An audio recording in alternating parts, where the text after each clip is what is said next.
Fernando Paulsen. La clave me escucha. ¿Cómo están? Bienvenidos a Combinación Clave. Vamos a esperar un par de minutitos a que se integre nuestro primer entrevistado, que es el analista internacional y académico de la Universidad de Valparaíso, Guillermo Holzman, que está atendiendo una situación muy brevemente. Mientras tanto, vamos a dar cuenta un poquitito de lo que va a ser nuestra conversación con Guillermo Holzman en el sentido de las elecciones en Estados Unidos, que están, pero de pelos, como dicen en España. Una situación extraordinariamente tensa, que se puso más tensa anoche cuando el presidente Donald Trump acusó que se estaba produciendo el fraude más grande en la historia de las elecciones en Estados Unidos. Así que vamos a conversar. Ya está listo Guillermo Holzman. ¿Cómo estás, Guillermo? ¿Qué tal, Fernando? Bueno saludarte. Bueno, yo estaba contando básicamente que ayer era algo que de alguna manera se había previsto, porque él lo había insinuado en algunos días antes de la elección, incluso, que no iba a reconocer la victoria o potencial victoria incluso de Joe Biden, si es que él era perdedor. Dijo directamente que solo en el caso de que fuera ganador la elección iba a estar legitimada. Bueno, lo hizo y anunció el fraude más alto, más grande en la historia de las elecciones en Estados Unidos, lo que tensó inmediatamente las cosas. Salieron gentes a la calle. Estados Unidos es un país donde las demostraciones callejeras son pero muy comunes. Es un país tremendamente organizado social y civilmente, pero además es un país que tiene la facultad de estar en muchísimos estados autorizado el tener armas y portar armas. Por lo tanto, a veces estos encuentros pueden terminar en situaciones muy fuertes. ¿Cómo estás viendo tú esta última parte, Guillermo? La verdad, Fernando, que tú tienes toda razón, y en este minuto la situación de la espiral de violencia que se ha planteado en Estados Unidos, que parte por temas racistas, parte por temas de desigualdad por otro lado, que se suman a todo ello, todos los temas de lo que es la xenofobia en general y el discurso de Donald Trump termina siendo provocador respecto a lo que la emoción de una ciudadanía, porque esto va más allá de la ideología. Acá no se trata de una elección entre demócratas y republicanos solamente, que eso está, yo diría, en el fondo, pero no es lo que está definiendo las preferencias electorales muchas veces de quienes nos tienen ahora en esta suerte de limbo sin saber quién se ha ganado realmente. Pero eso que está asociado a esa violencia que en muchas ciudades, como no se había visto nunca antes en forma reiterativa, se está produciendo movilizaciones y responde por una parte al discurso de Donald Trump, al que es provocador, que como bien sabemos, él lo lleva todo, maximaliza su discurso siempre para obligar al oponente o adversario a ceder frente a ese discurso. En definitiva, va a plantear que la violencia en Estados Unidos no se va a acabar solamente cuando por el simple hecho de saber quién gana, sea Trump o sea Biden. La violencia ya yo la considero al menos instalada, dado los parámetros que uno puede medir dentro de Estados Unidos, no se va a detener. Se puede, digamos, aminorar, disminuir, pero no va a haber una detención de esa violencia, y yo creo que eso es lo que están viendo varios miembros, tanto electos o no electos, del Senado y de la Cámara de Representantes, y varias autoridades al interior de Estados Unidos que reconocen de que el discurso de Donald Trump coopera que esa violencia no se detenga y sea muy difícil poder revertirla eventualmente. Yo creo que ahí tenemos un problema político, son minorías intensas, tenemos grupos de distinto tipo, y con lo que tú bien señalabas, la facilidad del acceso al armamento, que está como un derecho constitucional, y donde la venta de armas aumentó considerablemente en las últimas semanas. Coloca un signo de interrogación respecto a cómo puede tomarse esto de aquí en adelante. Es decir, cuál puede ser la convocatoria de Donald Trump si sigue no aceptando la derrota o no aceptando el resultado de la votación popular, aunque finalmente, como bien sabemos, se refleja en el colegio electoral con 538 electores, que son los que definen quién es el presidente. Si no está aceptando eso, será capaz de poder llamar a que el pueblo defienda al presidente, por ejemplo. Eso hoy día ya, día viernes, ya está instalado en la práctica, y que ayer noche los principales canales cortaron el discurso del presidente, algo inédito también en Estados Unidos en virtud justamente de ese civismo, ¿no es cierto?, y esa organización política institucional que siempre ha prevalecido en Estados Unidos. Entonces, acá hay un tema que empieza ya a ser cuestionado en torno a hasta dónde puede ser capaz de llegar Trump en su discurso, que es una cosa, y en los hechos, que probablemente lo acompañaría de violencia. Sí, hay varias variables en esta elección que de pronto uno lo ve también a través de las redes sociales de personas que las están siguiendo desde, por ejemplo, Chile, que se producen algunos grados, Guillermo, de confusiones respecto de casi tratar de hacer una analogía como a procesos que son, por ejemplo, más cercanos, típicamente latinoamericanos, como, por ejemplo, de que aquí se está disputando entre, por ejemplo, dos tipos de modelos de país o dos tipos de modelos de economía. Eso, en términos estrictos, no es real. ¿No? Joe Biden es una persona del ala conservadora del Partido Demócrata. Él no es una persona que haya anunciado un cambio de modelo, un cambio radical de la forma de actuar en Estados Unidos. Fue vicepresidente de Barack Obama y, como muchos presidentes, no tienen ningún tipo de tapujo de bombardear o influir o interferir en acciones de otros países que se consideran hostiles a Estados Unidos. No, ese punto de vista, si tú quieres, estratégico-militar, no tiene muchas diferencias con Donald Trump, ni tampoco en la construcción del modelo económico que rige hoy día en Estados Unidos. Nada de eso va a cambiar. Puede ser que cambien una serie de cosas en materia de, por ejemplo, los favoritismos para organismos multilaterales, como los que tenía antes Estados Unidos, antes de que llegara Trump. Puede ser de que haya una situación que tenga que ver con la organización de la sociedad civil en términos de valores que podríamos llamar más bien culturales, lo que tiene que ver con la tolerancia, lo que tiene que ver con la libertad de expresión, en fin, un montón de cosas de ese tipo. Pero aquí no está en juego, llamémoslo así, una competencia entre un conservador y un progresista estadounidense que están buscando modelos distintos. Eso es totalmente correcto. De hecho, estamos diciendo que Estados Unidos nunca ha sido un país subdesarrollado, siempre ha sido desarrollado y marca las pautas al resto del mundo, como bien sabemos. Y los intereses de Estados Unidos están claramente establecidos en términos de lo que en cierta forma encarna Donald Trump, de hacer de América una gran nación, pero eso significa de que esos intereses tienen una hoja de ruta ya establecida donde toda la institucionalidad se suma a todo ello. Proteger a estadounidense, proteger a Estados Unidos, mantenerse como potencia, establecer una capacidad militar y una capacidad comercial que sea capaz de liderar el mundo y de alguna forma hacerlo más dependiente de Estados Unidos, porque eso permite el crecimiento de ese país. Y en esa perspectiva, la diferencia entre Trump y Biden no es, como tú bien dices, no hay un cuestionamiento al tipo de modelo, hay un cuestionamiento de cómo se hacen las cosas.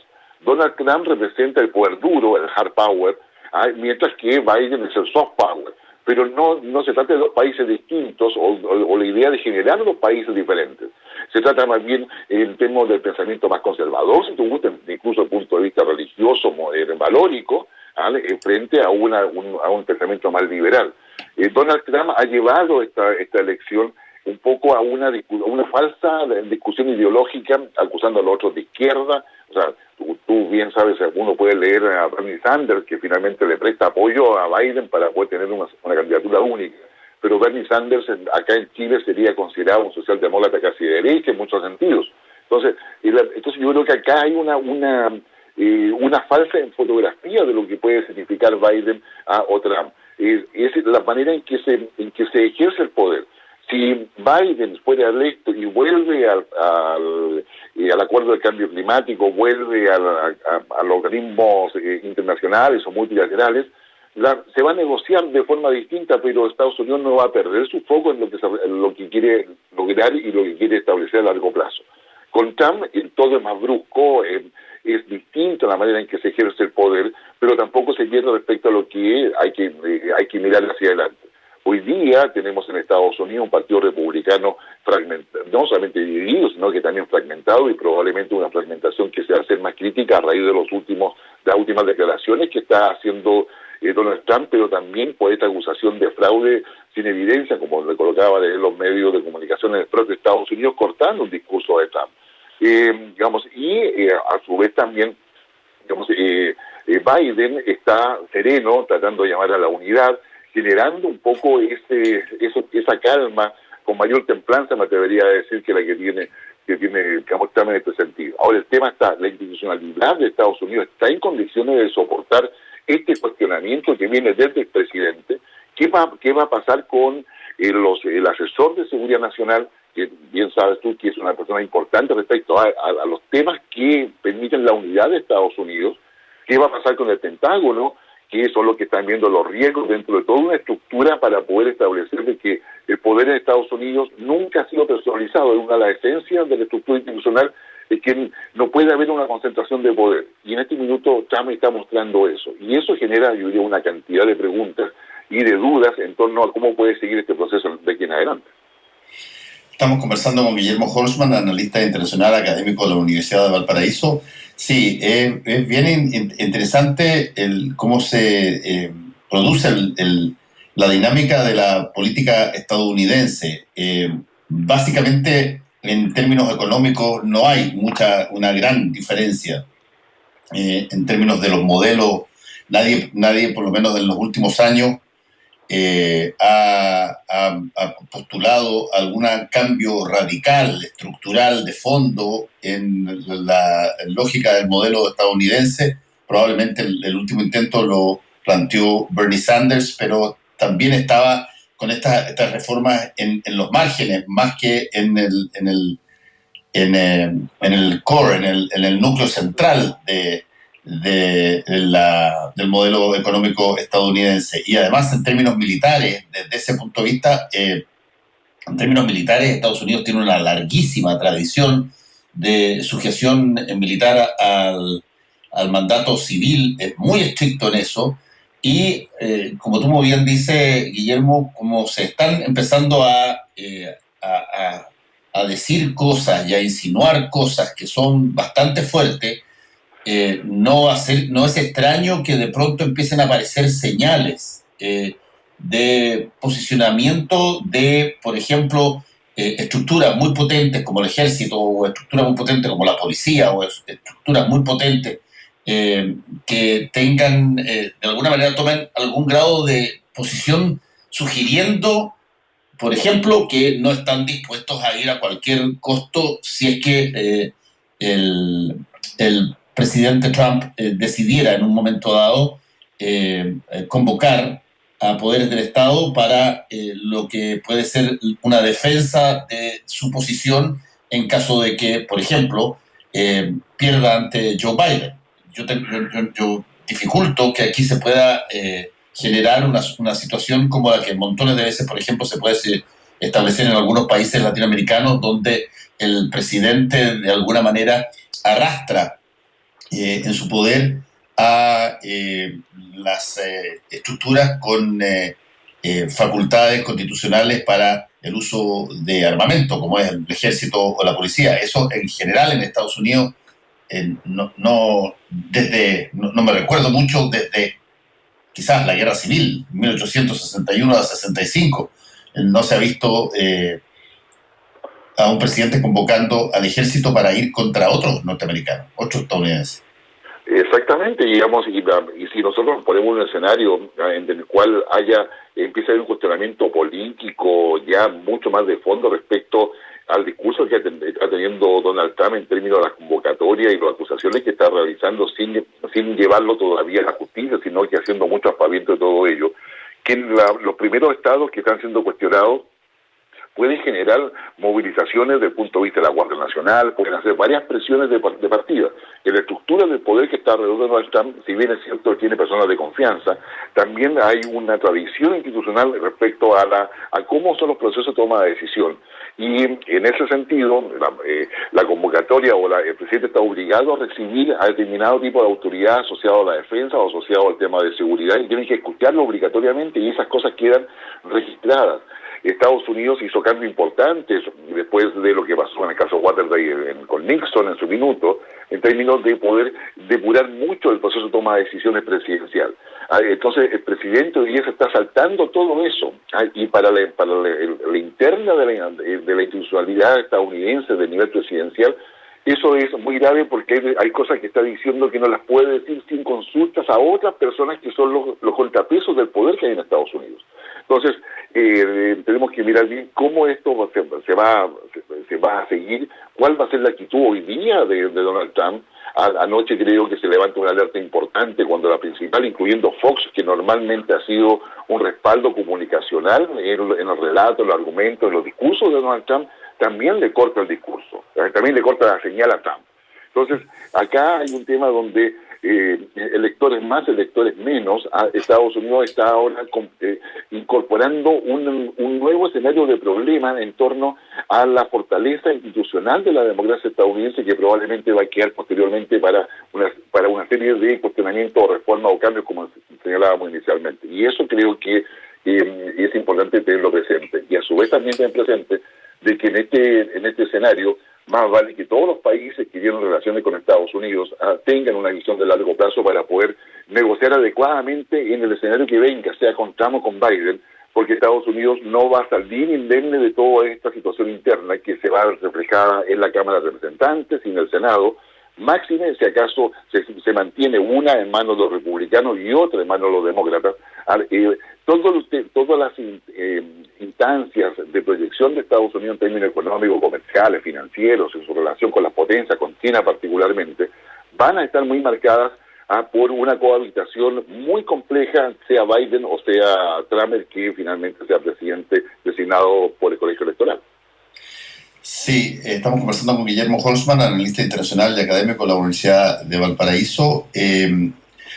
Hay cosas que tú lo mencionaste, el caso que yo lo encontré muy simbólico, lo dije en su momento, hace un par de días, lo que hizo Fox News. Pero Fox News no solamente se retira del discurso, Fox News partió antes.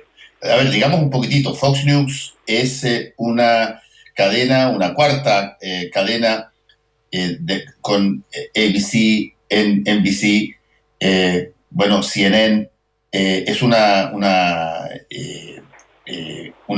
cadena, y CBS también, una cadena muy importante de televisión que está asociada a un multimillonario australiano o norteamericano, Robert Murdoch, y que siempre ha sido muy conservadora, la estación en términos editoriales, muy, muy conservadora, y pero lejos, la estación más regalona del presidente Trump históricamente. La cantidad de veces que el presidente Trump ha citado a Fox News para halagarla, para decir que ahí está la verdadera forma de entregar noticias. Todos sus programas, él no tiene ningún problema en ir para esos programas y les da exclusivas en entrevistas muy largas, y ha hablado pero muy bien de Fox News. Y Fox News tiene un primer gesto hace un par de días, que es cuando le da Arizona a Joe Biden. Es una de las pocas estaciones que todavía mantiene que la proyección en Arizona va a ser favorable a Biden. Y esos 11 votos electorales de Arizona pueden haber hecho toda la diferencia en un momento dado.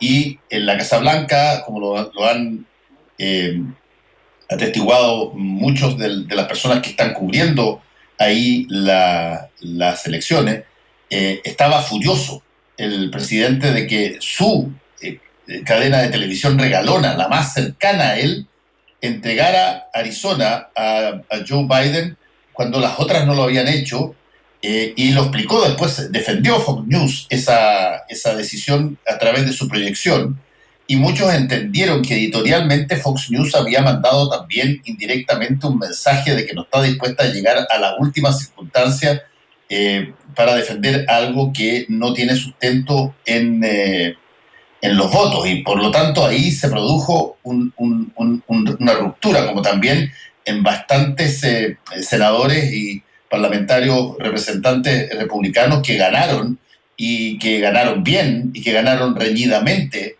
pero ganaron, y que de pronto se dice que esta es la elección más fraudulenta de todas. Eventualmente podrían recontar incluso sus propios votos, lo que no les pareció ninguna gracia, digamos, y también entonces puede hacer que se vea un momento de reflujo que no deje al presidente Trump con el apoyo absoluto de todo su sector.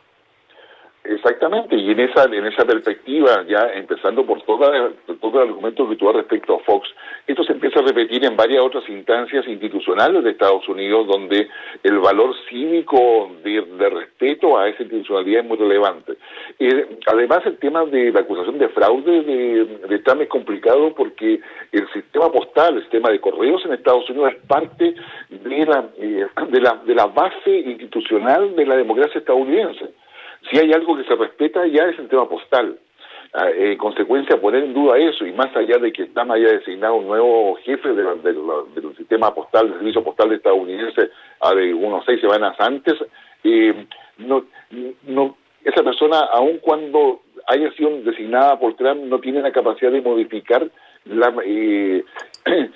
el compromiso del servicio postal con el sistema democrático. Entonces, eso a su vez también genera mucho ruido en muchas instituciones, en muchas personas que están preocupadas de que la democracia estadounidense se consolide, no sea cuestionada, porque eso significa un cuestionamiento que tiene un efecto dominó en todo el sistema que por siglos Estados Unidos ha defendido y ha contribuido, más allá de toda la crítica que uno le puede hacer, pero finalmente es la forma en que ellos están acostumbrados a tomar decisiones, generar representación de todos los estados, generar un gobierno federal que tenga un poder, digamos, bastante grande, pero que también limitado en muchos sentidos con respecto a la situación territorial en todo ese inmenso país.